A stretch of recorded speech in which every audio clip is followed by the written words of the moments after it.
So, hi everyone, welcome to the next episode of the Sadness series. Today we will be discussing the pain of depression. And so we'll introduce ourselves again. I'm Dr. Masadi Porter. I'm Seneca Dunmore. I am Hillary Pradia. All right. So, ladies, as I said, today we're going to be talking about the pain of depression. And my first question is, when we talk about the pain of depression, what does that mean to you? Go first. Or even what's been your experience with the pain of depression? I can honestly say mine comes with a lot of physical pain. Like, I never thought that, I always thought of depression being like just a feeling, like you're just sad, But I actually had lunch with a very good girlfriend of mine named Darcel, and so she works in this industry where she works with, mentally ill clients, and that's one of the things that we talked about, like some of the physical manifestations of actual depression, just I would have like migraines and just body aches, and I would have all of these pains in my neck and a lot of tension, and and I thought maybe, I know a lot of times we contributed to, I'm just, too busy, worked out a little bit too hard, but I didn't realize that those were actual manifestations of the actual depression, the anxiety attacks. I would have my heart palpitating and different things like that. So for me, it came with physical pain, not only just, feeling sad and rejected and lonely and all those things, but actually feeling physical pain in my body. So The same. I would experience the migraines that you talked about, and like I said, I would attribute it to other things, But then also I experienced the shortness of breath. oh yeah. And it's just like, how is this happening for me? So it's just the migraines and not feeling like I'm fully rested, even when I try to sleep it off. Because when I'm depressed, I'll be like, well, maybe I just need to go to sleep, because I can't think properly when I'm awake. And then I also like lose my appetite, and so I'm just try to sleep it off. But when I wake up, I will still be mentally and physically exhausted. Yes. And so then it feels like, well, if you're not rested, you don't even have strength to do anything. So it's just like this cycle of pain, physical pain. So it's crazy. And I would experience those things as well. I'd actually gone to the doctor to try to get, medicine for the migraines, and I actually ended up having to go to the cardiologist for heart palpitations and, pain, physical pain. But then, of course, there's also the pain that's inflicted on our loved ones. Has that been y'all's experience? Has there been any pain that you think has come from your depression that's affected your loved ones? For me, I would lash out, thinking that it's just like me being tired, and I wouldn't notice it until the person that I'm talking to would say something about it, like, hey, pump your brakes, like, what's wrong with you? And so I would automatically get defensive, because it's just like, there's nothing wrong with me.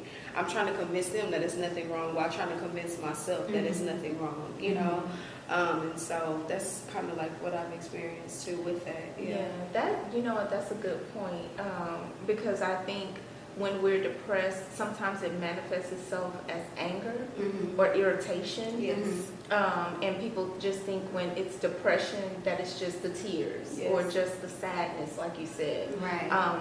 But it's the anger, the quick irritation and things like that. And, I think for me, the people who have felt it the most have been my kids. Okay. And, I try my hardest, like, okay, I'm not going to yell, I'm not going to, whatever. But it's like, they tell one too many jokes. So they, like, it's like they tapping on that last nerve. And then I'm like, And so I know that they've really felt my depression. And then, with me going into the hospital, I'm sure that for them, it's like one moment my mom's at home, the next moment we're figuring out where we're going to go stay. And then it's this 6-day ordeal, and even during that time, their dad brought them up to the hospital to visit me, and so that even hurt me, the fact that my kids were sitting in, a mental health hospital visiting me. And people are like, oh, it's probably a good experience for them because, they're learning how to deal with life, things like that. But I guess I'm so protective of my kids that anything that would make them cry or make them sad or, that kind of thing, it bothers me. So that was kind of my experience with the pain. It's really how it affected them. And my friends were affected as well. I talked to a couple of them, but really my children. Yeah. I mean, I remember this was December 2013, and I was actually getting ready to travel out of the country. And seriously, 2-3 days before I was supposed to travel, I was at home, and it was 3 in the morning. I just woke up in a cold sweat, just in a cold sweat. I mean, just body drenched and heart racing. And so I woke up my father Dad, something's wrong, And so I called my big sister, who's a physician, and she was like, well, take an aspirin, sit in front of the TV, watch something, maybe comedy or something, kind of, take the ease, And it didn't work, and so my heart rate was getting faster. And so finally, I told my dad, hey, we need to go to the emergency room. Something is wrong. So we get to the emergency room, and when I checked in, my heart rate was at 151 beats a minute. So needless to say, they were like, up, bypass, go, let's get her in. And literally, I had to stay all day, and I think, my heart rate got to 110. But the whole day, they kept me from 7 a.m. to maybe 9 p.m. that night, just basically in observation, running all kind of tests, and they couldn't find anything wrong. And, the doctor was like, I don't know if there's some type of, we don't know what's going on, but whatever it is, your body is fighting it so well because we can't even find out what's wrong. And literally when they released me, my heart rate was at 110 beats a minute, and they were like, well, we're going to let you go because we can't find out what's wrong, and we don't want to keep you longer and make you sick because it was already flu season. They were like, there's a lot of sick people here, and you run a greater risk of just staying here and becoming sick, And, but yeah, it was just I remember at that point in time, I had a lot of anxiety, I was depressed, I had a lot of things going on, and that's kind of how it manifested, And I know it, it hurt my parents because it was just kind of what's going on? We don't understand what was going on. My dad was and my dad was one that, he's very intuitive. He's one of those type of people where when there's something going on with me, he might not say nothing, but he knows, he knows it's something wrong. He knows I'm stressed. He knows it's something. And so that kind of made him upset and anxious. And so it was kind of almost like a domino effect. It's one thing's going on with you, and then it affects the next person, and then it just kind of goes on and on. So yeah, it has cost my family a little bit of pain, especially more so of they don't know the details. They don't know what's going on. So they're just seeing, okay, well, she's having heart palpitations and she's breaking out in this cold sweat, what's wrong? And sometimes you don't even know what's wrong. It's there's so many things going on in your life, you really can't pinpoint what it is that's causing that specific moment. So, and I also want to add to that, I noticed that I'm depressed when I don't answer the phone. Wow. I don't text back because I'm a phone person. I'm always communicating with other people. I grew up as an only child, so I didn't grow up with siblings, in the house. Yeah. So me being able to connect with other people through my phone is a big deal, But I noticed when my friends are calling and I just don't respond at all, not because I'm busy or not because I got a lot of stuff going on, but simply because I'm in the bed and I don't feel like talking, and I can't tell you why I don't want to talk to you. Right? Yeah. I just know I don't want to talk to you right now. That's a problem, and they could be calling possibly to get strength from me, but because I'm just depressed, and at this part, or at this particular time, sulking, I can't even be helpful to them, and so it really does cause even sometimes my friends. I'm really close to my mom too. So when I feel myself getting irritable with her, she's the most loving, the most upbeat woman, So when I get, a little testy with her, she's like, what's wrong with you, So it's just, it does play a part, how you treat people and how you feel when you're talking to other people. Yeah, And I'm familiar with the phone thing. But sometimes I think that sometimes it's the sulking, it's the, I don't feel like talking, I don't feel like whatever. But sometimes I feel like I'm protecting them from me. Because I don't want to be that friend that it's always something wrong. I don't want to be that friend that every time we talk, she crying about something. So get off my phone. And even though none of my friends have ever made me feel that way, I feel that way. And so in a twisted kind of way, it's like I'm gonna ignore you because I don't want to bother you Yeah. or irritate you or hurt you if I say something fly Yeah. because I'm irritated or Mhm. because I'm sad or whatever. Or you may be telling me something and I'm sounding uninterested because I'm in my own little place. And so sometimes for me it's me trying to protect them Yeah. from me. Yeah. Yeah. Wow. So we're saying like sometimes we don't even know what's going on. So how can we help others to understand the pain of depression? That's a good question. Yeah, it is a good question because I know I'm a very moody person.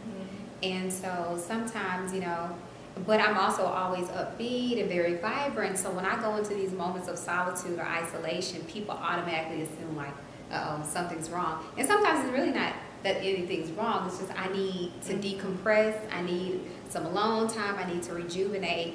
And all of the best thing I can do is just communicate that. Like, hey, it's not you. I just need some time to myself, because I know my dad is always the type like, if I'm not bouncing off the walls, he's like, is everything okay? And it's like, yeah, Dad, I just need to decompress. Like, I just need to go into my own little shell and have a woosah moment, and it doesn't mean that anything's wrong. But sometimes it can mean that something is wrong, And for me, like Human Society, I isolate myself because it's like, well, I don't want my bad energy and my bad vibes to ruin anybody else's day. So, and sometimes the best way to deal with me is just dealing with me on my own. Like, sometimes I don't need a pep talk. I don't need any cheerleaders around me. I don't need anybody rubbing my back. I just need to go into isolation for a moment. You don't need nobody quoting Bible verses. Exactly. I don't need, exactly.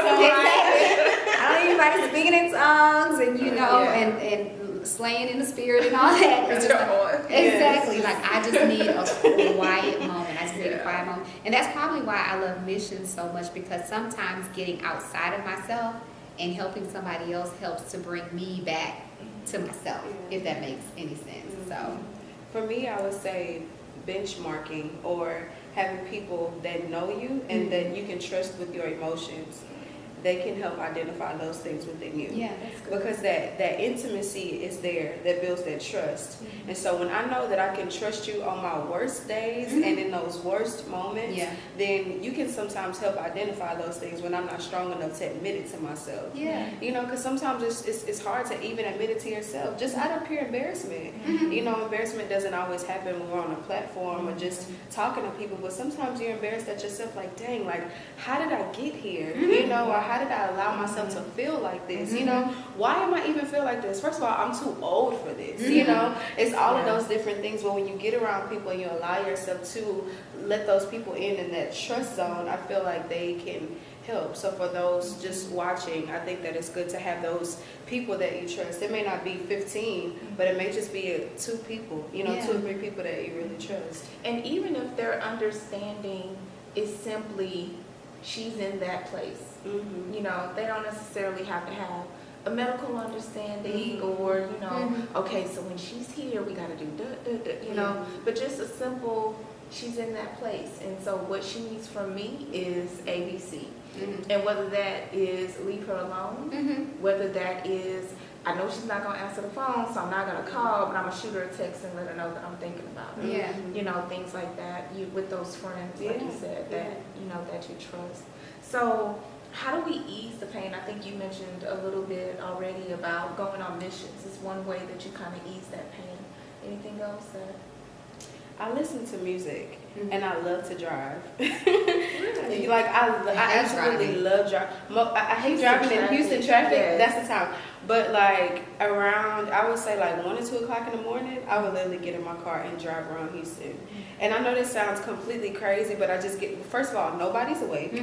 So you're not getting people texting you, you know what I'm saying? And when I'm driving, I'm not going to be on my phone on social media, so I don't have information trying to attack me. Right. And then I don't have my phone constantly going off, I don't have to, I'm not worried about emails at that point, because really I'm supposed to be asleep. But I could just put on an album, I put on Erykah Badu, know, or just something that's common, even jazz. I really do love jazz. That's good. And I would literally drive, you know, and I'll drive and I'll come back an hour later and I feel like, you know, I got it out. Because for some reason, when you get behind that wheel, you feel like you're empowered. And Driving you, this you're taking machine. control. Yeah. Yeah. And sometimes when I'm depressed, I feel like I'm lacking control of my emotions. So getting behind the wheel sometimes feel like I'm in control of something. Yeah. I'm not in control of these tears, but I'm in control of this vehicle. So some type of way that helps like release stress for me. Okay, So, yeah. that's really different because I hate driving. Yeah. I hate driving. I'm like, if I had a chauffeur and then I could get in the back of the car, but that'd be great for me. But yeah, like I said, service is my thing. Like, sometimes I simply need to just get outside of myself and focus on something else or someone else for that moment. That helps me to really alleviate a lot of the anxiety and things like that, because you notice that you're not alone. Like, oh, other people are going through something. I'm not the only one. And I hate pity parties. You know, I'm one of those type of people. I don't need you pitying me and making me, that just makes me feel worse. I need to do something that helps me to feel empowered. And the way I feel empowered is by helping other people to be empowered or feel empowered. So that's just kind of how I deal with things. And I would say the same, but I think that I've overdone that. Mm-hmm. You know, serving with different organizations or serving at church or, you know, picking up extra projects at work or that kind of thing. For me, I think the initial, I don't even think I did it on purpose. Mm-hmm. It was just like, okay, yeah, I'll do that. Okay, yeah, I'll do that. And then before you know it, it's the vicious cycle of now I'm doing too much. Now I don't have time to deal with the things that I need to deal with. You know, like, where did the depression come from? Why am I sad? Am I sad just because I'm sad, or did something happen? You know, but because I'm so go, I don't have time to deal with it. So I fall right back into the same slump. Yeah. And then here we go and we're doing it all over again. And so while it's something, you know, the service is something that I believe is good because I'm looking at somebody outside of myself, I, because of my personality, have to be very careful not to overcommit. And so something that I'm, you know, beginning to embrace a little bit more, and I know I told you this before, our friend Charlotte Stalling, she always tells us that no is a complete sentence. And so I'm learning the power of no. I'm learning, I'm learning how to, you know, just be like no, and not feeling like I have to explain myself. Exactly. And not feeling like I have to feel guilty because if I don't do it, you're gonna find somebody else to do it. Exactly. They may not do it as well as me, Okay. but it'll get done. but it's gonna get done. Yeah. You know. And so, and accepting it as a compliment that you thought of me and that you wanted me to do it. But right now, I just have too much on my plate, and I'm not going to do that to me, and I'm not going to do it to you. Well, I think you bring up a really great point, because balance is so important. Because when we're out of balance, whether that be mentally, spiritually, physically, it's like, you know, people think that mind and body and soul and spirit are all mutually exclusive, but they're all in one. One thing affects the other thing. And so I remember just like when I first got into church and serving and things like that, I did overcommit. And that was causing me a lot of anxiety, because I looked up and I was like, I'm at church on Monday, I'm at church on Tuesday, Wednesday, Thursday, 2 Sunday services, Bible study. You know, it was just like I was overcommitting. And then I had people who, you know, there's certain people, because they know they can trust you, because they know you're responsible and that you're going to get it done, it's like they keep pulling on you. And so before you know it, you're like, well, I don't have a moment to myself, because every time I look up, they call me about some service project or something that I need to be doing. And it takes the joy out of it. Yeah. Because then it becomes a job. Instead of serving from the heart and wanting to do it because this is what you're truly called to do, it becomes like, oh gosh, this is another responsibility, you know? And so it shouldn't be like that. But yeah, you make a really great point about that, because balance is so important, because you can get to the point where it's like you're overextending yourself, you know, that you're being taken advantage of and you don't even know that you're being taken advantage of, you know. And I don't even think that they do it on purpose. No. It's just, I know she would be great at that, so I'm going to ask her to do that. And she probably can handle it. And she can probably handle it. And I mean, once I got back into school, you know, with the doctoral program, things like that, I really had to scale back. And sometimes, you know, people are like, well, you know, they're so used to you being the go-to girl. It's kind of like, well, can't you just spit that? No. Complete sentence. No. You know, and I'm just not. no, and just being okay with that. Like you said, The world's not gonna come to an end. Mhm. You know what I'm saying? This whole ministry is not gonna fall apart because Seneca Yeah, ain't there. exactly. You will find somebody else who will get it done, Exactly. and the operations will keep on flowing. Yes. You know, and to God be the glory. Yes. You know. Right, and we all And we for all the things that he has done. Exactly. And you know, like I said, and I'm gonna get some of that alone time and some of that rejuvenation time that I so need, you know, and everything else will fall into place. So balance is a way to ease Absolutely, that balance. depression. Any other thoughts that y'all have? So service, balance, music, driving, Yeah.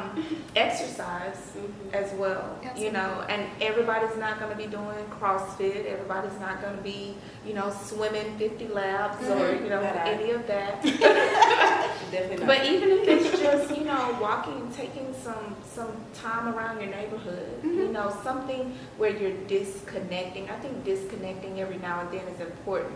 Now, there's a difference, though, between disconnecting and isolating. Yes. So we're not suggesting that you isolate. We're just suggesting that you disconnect. Because with social media and TV and things like that, there's so many things that I think become a part of our subconscious. Yes. That it's not even we don't even realize. Like today, before I came here, I was watching the news about the young ladies from Bel Air High School that were killed Yeah. on the way. Beautiful young ladies. So out of the 4, only 1 survived. And watching the mom, you know, on TV, because she lost 2 daughters. Yeah, and I think those were her only 2. Her only 2 children. And of course, for me as a parent with 2 children, it's like, you know, this fear that tries to creep in. And I'm like, wait a minute, you know, that's God bless her. That's not my situation, not my testimony. Don't let that attach to me. And so I think that's one of the things with easing the pain of depression is we have to not allow things to attach to us. And it's so much easier said than done because, like I said, these things, these different messages and stuff just kind of come from wherever and we're not even realizing it, but we have to be aware.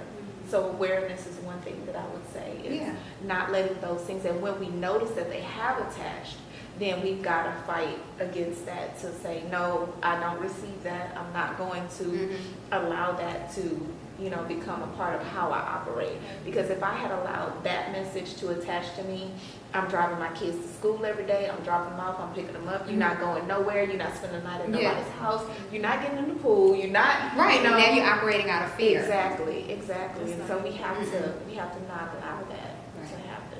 I want to ask you ladies something because I don't remember which one of you mentioned, but balance is important for all areas of life. And so how do you balance your life? You know, with so many great things that you ladies are doing, how do you balance? For me, like I said, the learning how to say no. It's some things that I think that, you know, I'm good at. It's just not my season to do them. So learning how to say no. I plan a lot.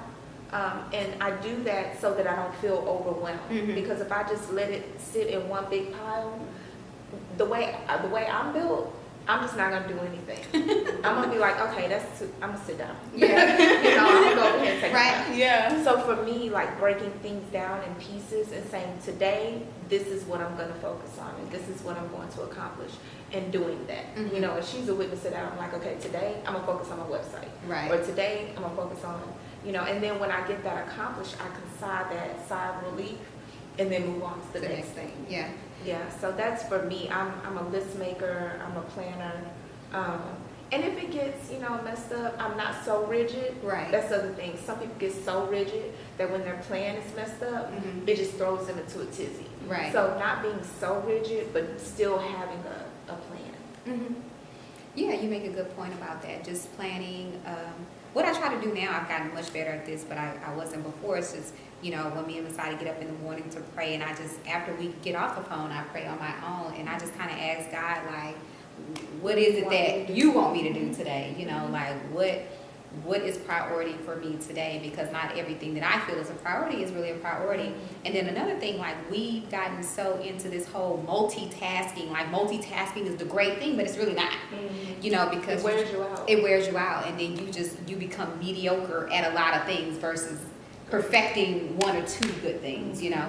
And so that's one of the things that I've learned to really do is just like deciding, like, okay, today this is priority. You know, if it ain't burning down, or you know somebody's life ain't in jeopardy, you know, if it's not an emergency and an urgent situation, then okay, I can, you know, put those other things on hold and let me focus on what is most important right now. You know, not only for, you know, my business and things like that, but just for my mental health. Like, what's important right now for me to focus on? And so you just have to find ways to just get to that place where you know you realize what you have to learn to prioritize your priorities. And I think that helps with depression because for women like us, I think what happens is if we don't accomplish, you know, all these things, it feeds into that depression because then we feel like we failed. Mm-hmm. Or we feel like, you know, oh, I didn't get that done. I suck at life. Right. You know? And so that's why that planning and that, you know, planning but not being rigid Mm-hmm. is important because we beat ourselves up and it just feeds into that Mm-hmm. depressed feeling that we have. Yeah. And something that I struggle with is taking time for myself, Mm-hmm. because a part of who I am is doing things, right? And so I feel like I'm taking care of me when I'm handling my business. I'm taking care of me when I'm doing ministry. I'm Mhm. taking care of me when I'm taking care of other people. Yeah. But taking care of me means sometimes I need to go get my nails done. Mm-hmm. Yeah. And it's okay. It's for that, okay. you know. It's okay. Or I need to go get my hair done. Or I just need to sleep, you know, Mhm. or I just need to work out, you know. Or let So somebody else feed you. yes. Right. But yeah, so that's kind of where I am now. So moving forward, and leaving behind depression and working through it, Mhm. I need to take more time for myself. Well, I'm glad you brought that up because, especially with women in our community, it's like for some reason we're viewed as selfish when we do more for ourselves, you know, and it's not being selfish. It's like, you know, if you're no good to yourself, how can you be good for other people? If you're not healthy, if you're in a hospital, you know what I'm saying, then it's hard to take care of two boys at home who need you, you know what I mean? Like, it's important that we take care of self first, you know, survival of the fittest. It's like, you know, your first priority is you. That doesn't mean that you negate your responsibilities or that you're not taking care of everybody else, but I think we have to get to a place where it's like, okay, it's okay if I go get my nails done, if I, you know, if I do a spa day just to kind of relax and rejuvenate. It's okay if, you know, I go get my toes done, if I go take a walk around the park, if I go sit at the beach just to meditate. Like, it's okay, you know, And to that take care of helps self. that helps ease that pain. Exactly. That we're talking about. You know, Yeah. it gives you a moment just to breathe. Mm-hmm. Just to breathe. Because I don't know about y'all, but I know sometimes I would feel literally like somebody had a plastic bag over my head. Mm. You know, just like I cannot function. Mhm. I can't breathe. I feel like every which way I turn is something. Mm-hmm. And and it's like a suffocation. Yeah. And so those kinds of things, you know, I think help people to breathe, to, like I said, just kind of take Yeah. a minute. And as a mother, I think sometimes people make you feel guilty Yeah, yeah. if you go. And I know I have a lot of guilt that I would put on myself.